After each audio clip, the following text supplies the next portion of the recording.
Thank you. So I'm not here to give you any technical lectures on the SF. I'll give you a landscape and I'll give you some thoughts, and then we are happy to interact. Now, unlike any other fuel which the country is embarking on as part of its energy transition, because biofuels will play a key role in the energy transition need of our country. And for the students here, the energy transition of our country is net zero by 2070. It is not exactly mapped to a 2050 scenario. That is part one. And also in terms of technology, you will find our country is aiming to achieve this transition with technological evolution along the way. So it's not that the country is looking at high price technology to be picked up today. It's not that the country is able to get some technology today. It is just that there are timelines for everything to happen. So in the biofuel space, primarily, we have started our journey with the compressed biogas segment. We are looking very keenly at the E2G story, which is the ethanol second generation. And then we are looking at two components simultaneously. One is the sustainable aviation fuel, which is a byproduct of current emerging technologies, and also looking at the green hydrogen. Now, comparatively, none of the technologies which are around the SAF, beyond HEFA and some other technologies, are mature. And there is a distinction of two or three things in various technologies. A, their availability scenarios, whether now, tomorrow, or day after. B, their price points. C is the availability of feedstock, which is the most important for the particular technology. And last but not the least is what GHG emission accruals that technology will eventually achieve. So when we say that we're going to decarbonize the aviation sector, it's a very big bouquet, including scope 3 arrangements of any airline or any airport operating. It is not necessarily only the fuel which is going to make the difference. So holistically, you can decarbonize the aviation sector into many, many portions. I'll give you a very hypothetical example. All the transport running inside the airport, outside the airport, which is feeding to the airport, currently whichever form of trucking, four-wheelers or whatever wheelers you have, they all are currently running on fossil fuel, right? So there is tremendous scope to decarbonize the aviation sector as such. Coming on to our particular theoretical aspects to consider, we are not going to get SAF and be sure with the SAF even in the aviation sector. You must have heard of a lot of talks about electric aircrafts and hydrogen-based aircrafts, fuel cell aircrafts coming in the future. There are a lot of research on as well. So like the chair pointed out initially, that it is not feasible to change, that old advertisement used to come of, I don't remember, I was as a child myself, most of you were not born, but there was an ad which which had, Sare ghar ke badal dalunga types ad. It was an ad on some kind of a bulb, and some new bulb must have come in those times in our country, and that entire ad was about changing the whole thing. It doesn't happen like that. So similar to the EV, and I'll draw a parallel there, you can't have everything EV. You need to plan for long distance hauls, for storage, for recharging. That's one part. Part two is what's doable is in small cities, small fragments. So if you have Delhi can do the buses, Delhi can do the government vehicles, Delhi can do many more vehicles inside first before you go outside. Similarly, for the SAF journey, there are small commuting aircraft, small 8, 10 passenger kind, must be seeing these VIPs moving around. So these kind of aircrafts, they can imbibe in the future a technology better. They can have the route of electric aircrafts, they can have the route of hydrogen aircrafts. And similarly, when you go to the next three levels of the aviation industry per se, short haul, medium haul, and long haul aircrafts, you will find that the long haul aircrafts for the longest time, and whenever SAF steps in, will actually remain SAF. Those aircrafts cannot go into the domain of hydrogen and other things because the amount of time taken for the flight is going to be very exorbitant on the cost of the fuel cell itself and the need to change it. So if you pragmatically see, it's a transitionary kind of a sector. It's not a sector in which all size will fit. There are many things what we can do, and there is where the challenges are. People are asking for subsidies. Now, if you'll ask me what kind of subsidy do you want, the subsidies are not required for any technological evolution or otherwise. Yes, money is cost, but The subsidies are required primarily because you are going to get a fuel at a delta. And what is the delta about? Finally, the delta is about in the entire biofuel segment, any fuel. The delta is around two things. The first is health and second is the environment. So somebody has to pay that price. So whether the passenger pays, whether the government pays or somebody pays, that pricing mechanism has to be such. Like for example, I remember a few years back we had an announcement of the airport tax and everybody was crying, right? Not exactly crying, they were on social media and shouting at the government that what is this airport tax, right? But I don't think so anybody remembers it anymore, you're paying it, right? So somebody has to pay that cost. Second is the public sector. And when I say public sector should be the first to convert because that is where the examples of biofuel in India is coming through. We introduced CBG projects. It has taken us nearly 4 or 5 years. We are nowhere. 5,000 LOIs and we are hardly counting at 50, 70 plants working at an overall PLF of 25% or less, right? Similarly, when you look at E2G journey, the private sector, the global OMCs are waiting on the edge. They want to invest in India, they want to take the journey ahead, but they're waiting for a right mix of the price points. And what is the price point hinging on? The two things, health and your environment. So I think that there is a lot of need in policy advocacy to get the right technology at the right price, that is one. And also to have a sort of public awareness. So for example, when I said public sector, so public sector means the aircrafts being used currently in the country for public purposes, not for aviation flying us all around. Public also means the Indian Air Force, the Indian Army, the Indian Navy, their aircrafts change first. Public also means that all government transportation used in the medium, whether it's fuel of the aviation kind, to be made first. So you have to have policies which are more enabling, and you certainly can't expect people to put in their money and their skin in the game where nothing is there from the other side at all. The other point to talk about the fuel is my primary avatar. This was just a small precursor. Is the supply chain part, right? So any number of technologies. I'm not going into those hydrogenated weight requirements or plastic requirements or other routes of making the fuel. I'm straight away diving into the supply chain aspects of the agricultural waste and such kind of waste.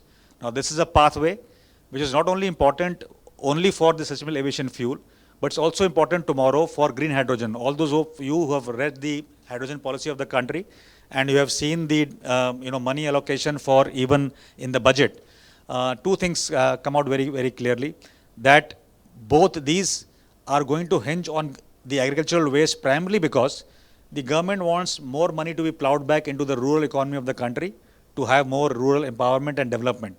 And for young minds here, whatever, a lot of you will grow into a lot of policy making positions, probably somebody will go to IS, somebody will go somewhere else. We all must remember, because we are an agrarian country, we have 1.4 billion to feed today. Even with the scale up of the energy sector till 2070, the hypothesis says that we will end up with 1.8, 1.9 billion tons, 1.9 billion people as a population, right? So for this much of segment, the rural aspect is very important. Why? The food chain of the country as food security hinges on the rural belt. So if there are no farmers, no agricultural lands, you will have less of production for your livelihood, for feeding your mouths. It was the same problem, unfortunately, which a country like Israel had a few decades back. I'm not talking about the war currently, I'm talking about the agricultural part. And that country has evolved. Not only does it now produce enough for itself, it now produces very niche products as commodities in the food sector for exports to the continental US and other continents, where at that point of time in the 365-degree year, those commodities are not available. So it's earning from the exports. But the energy security is a bigger challenge, because if the rural migration, anybody aware what's the rural migration rate which is currently being talked about? What, 4.1 is the migration rate from the rural belt to the urban centers of the country. If this is not retarded, if this is not stopped, then there will be a problem also of the energy security, because lot of our biofuels, from compressed biogas to E2G to SAF to green hydrogen, have the pathway coming through the rural belt. And that is where the main challenge is. I think you are telling me to stop? No. Achha, okay. So your eyes. So when I'm exceeding my time, just raise your hand. I will just take 5 seconds to close there itself. We can always talk later. Yeah. So the challenges there in the supply chain sector, and I was alluding to the previous session we had here, biomass per se, 5-10 years back, it was a commodity which was available in the country. It's pan-India phenomena. It's not related to the burning around the Delhi NCR and the Chief Minister cuffing in his shawl or me cuffing in my handkerchief. That's not the case. This case is more dominant pan-India. It is a Southeast Asia phenomena. It happens everywhere. So, so-called parali is a term agnostic with feedstock, is burnt everywhere. But the challenges of the parali are not in its utilization. The challenge of the parali is starting with the first component which is missing, which is after having set your sight on a net zero by 2070, the energy transition roadmap to the degree that how much of which energy will contribute to industrial and domestic usage in the next 50 years is not defined. Right? So the population of India from 1.4 to 1.8, 1.9, the industrial use from X to nearly 5X at that time of energy consumption. But we have all the ministries and everybody talking about various kinds of energies, but nobody is capping it. The problem with the biomass is, for example, today you go to any place, say Patiala. Patiala is a district in Punjab.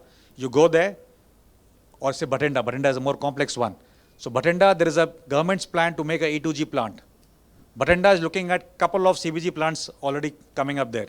Bathinda is looking at briquetting manufacturing plants to be set up there. Bathinda is looking also at supply chains for green hydrogen plants to come up in the future. So there will be a paucity which is localized to an area where you will not find this feedstock in 15 years unless you plan, make command zones, delineate the areas for specific projects, so to say. The second part of the supply chain, and I'm only touching on 2 or 3 issues because of time, the most important factor for supply chain of biomass in India is delinking the farmer and making him a shopkeeper for your commodity to be supplied to you. Right? So a farmer is giving at 1 rupee, you take it from him. He's giving at 90 paise, you take it from him. He's giving at 3 rupees, you don't take it from him. So this is the attitude. You're trying to buy vegetables from the farmer in terms of the energy cost there. My recommendation is, and you can write it in gold, silver, bronze, whichever metal suits you, unless the farmer is the stakeholder in your biofuels journey, your biofuel journey will be either incomplete or short-lived. It will become either or. Because I have seen this enough for the last 5 years, and to say I've physically walked in various states to create supply chains per se of biomass. The farmers are getting the same deal of what they were getting with the food grains. Right? So there are arathiyas, there are middlemen, everybody else, retails are different, the farmer gets a different price. Now if you put him at the center of it and make him a stakeholder, so very layman example, you are a farmer, or say I am the farmer, you take from me my parali for 1 rupees per kg, hypothetical, that may not be the price point today. And then you go on to make in the E2G the final product, some carbon, some intermediary products which are going into very niche industries, including going to France to make perfumes, right?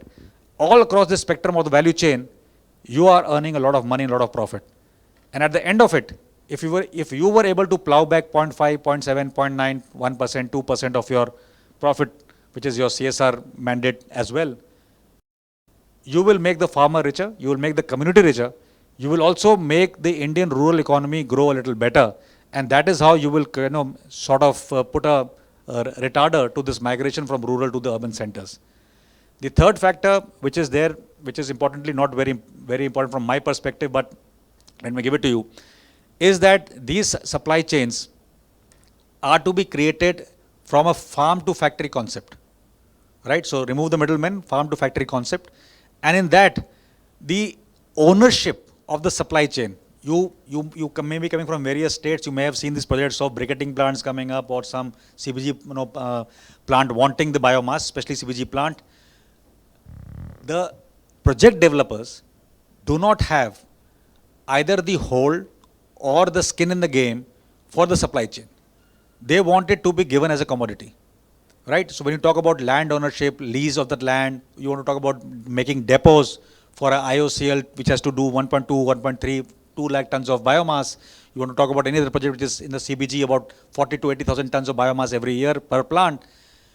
Unless you have ownership as a project developer, including the supply chain, whether it's post-harvest equipment or hiring centers or it is to do with depots, it will never come through because the farmers are not too rich to do that currently. Yes, some farmers who started with this journey 7-8 years back in Punjab, they are a little okay to buy some equipment, to take some land.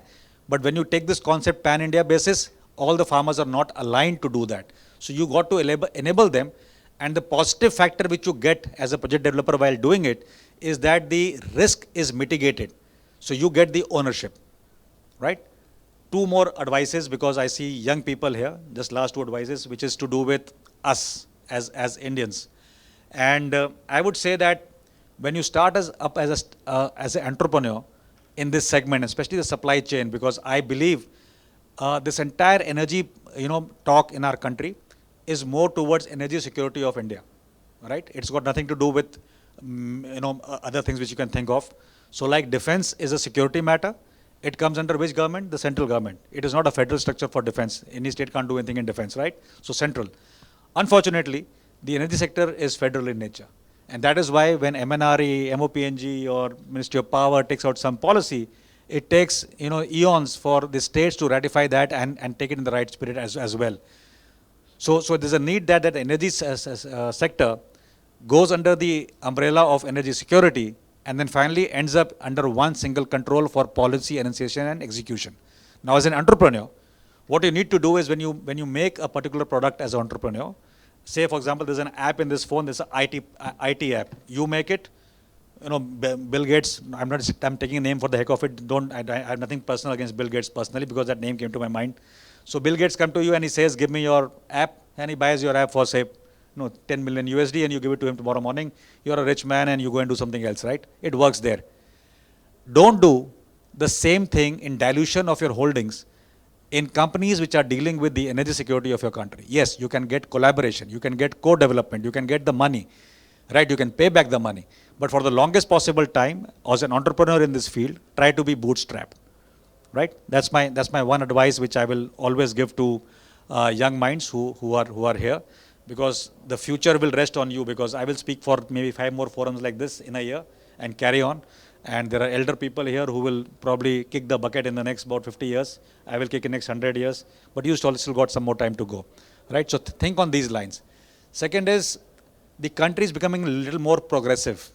And when I say that, if all of you are on social media and especially LinkedIn, you would have noticed that in the last about 4 to 5 years per se, the government of India, the central government ministries have given you a policy to refine or asked you for suggestions for a policy on social media, right? It never used to happen earlier. Somebody used to make policies sitting in Delhi and it was lumped on the country that is your policy. But today, even if you're not a citizen of this country, you can actually contribute towards policy making.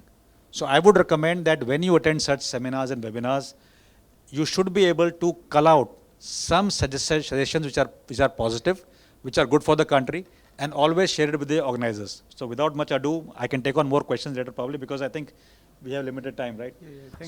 Thank you so much. Thank you very much. Thank you. Any questions? We can take 1 or 2 questions.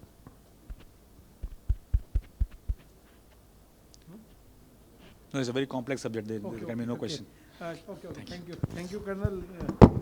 Colonel Rahul has pointed out 2 more very important things. One is the social repercussion for the conversion energy transition, and second thing, I think as an organizer we will be doing that job for you, that energy, that it's true. I agree with Colonel Rohit that government one side is giving the mission of hydrogen, another side petroleum, some other policy.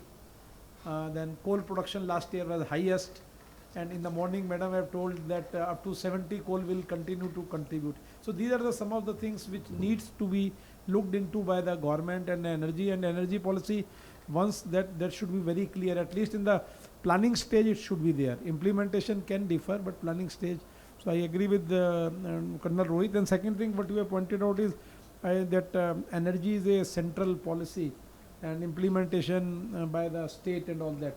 So that I think that is a broader matter, although Niti Aayog is taking all inputs from the state, I think, and in fact we are also contributing through various platforms to Niti Aayog. But I agree with you that nowadays because of this geopolitics, state governments different, state government is different party, center is different. So we are just facing various problems in implementing. We have seen in case of petrol tariff and all that, so it's happening.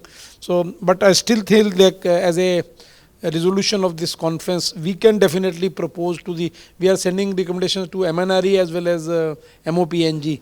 So we will be including these two things, and thank you very much for, and Colonel Rohit had travelled a lot, and he has a ground knowledge. That is a, I think, added advantage. Normally people sitting as an entrepreneur or as an academician or an industry fellow, they don't have the exact ground level knowledge. So they get some information, but because I think Colonel Rohit has travelled a lot, and so he knows the Ferrari Batinda mein kahan pe, that is a very good thing. So thank you Colonel, thank you very much. हाँ Dr. Datta, हाँ पूछिए पूछ दिए. One question only, we will then. To convert these baralis into this biofuel. Topic Barali to boil fuel. Is there any technology presently available to convert this barali into synthetic fuel or biofuel? Parali, sir, is being converted, so I would recommend that you visit Panipat. No, I have not.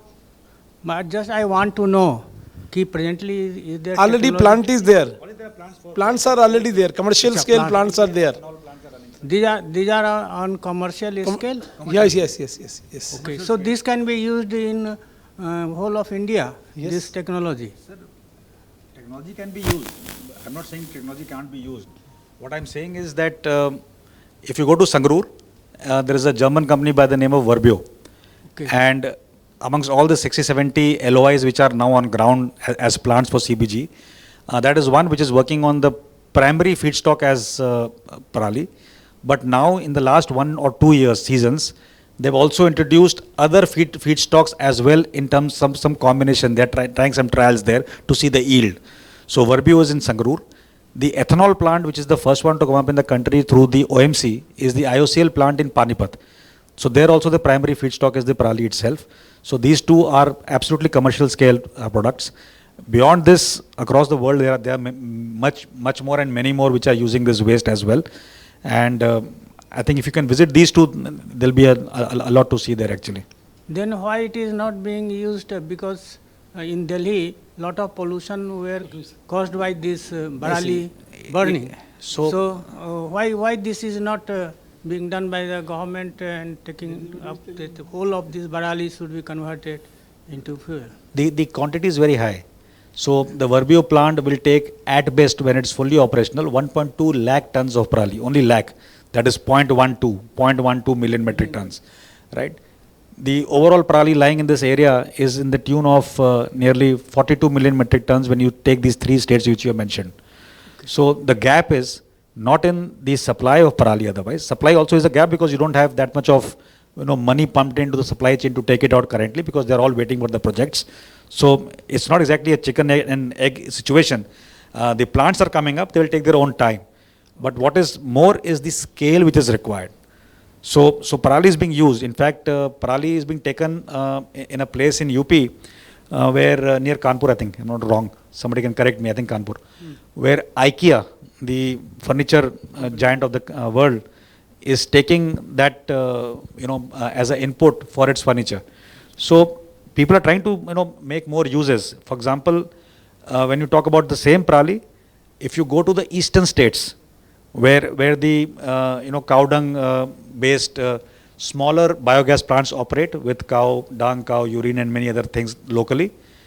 Similarly, if you were to make small projects based on Parali here, so it's only a question of the project cost and the yield. So it has to be viable. So when you cross around 2-3 KLPD kind of a capacity, the Parali infusion becomes a little more financially viable. So you're looking at a project which is 5 KLD and above.